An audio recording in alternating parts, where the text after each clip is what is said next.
മംഗൾഗിരി സാരി മുതൽ മധുബനി വരെ 8 ബജറ്റും നിർമ്മല സീതാരാമൻ ധരിച്ച 8 സാരികളുമാണ് ഇപ്പോൾ സോഷ്യൽ മീഡിയയിൽ വൈറലായിരിക്കുന്നത്.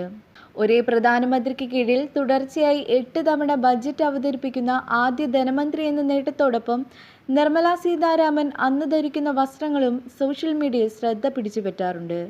നിർമ്മല സീതാരാമന്റെ സാമ്പത്തിക നയങ്ങൾ പോലെ പ്രധാനമാണ് ബജറ്റ് ദിനത്തിൽ മന്ത്രി ധരിക്കുന്ന സാരികൾക്കും. തന്റെ നിലപാട് കൃത്യമായി പ്രതിഫലിപ്പിക്കാൻ നിർമ്മല സീതാരാമന്റെ സാരികൾക്ക് സാധിക്കാറുണ്ടോ എന്ന ചോദ്യവും ഉയരുന്നുണ്ട്. വെള്ള നിറത്തിലുള്ള സാരിയിൽ മധുബനി പ്രിന്റ് അടങ്ങിയ ഗോൾഡൻ നിറത്തിലുള്ള ബോർഡറാണ് ഇത്തവണത്തെ പ്രധാന ആകർഷണം.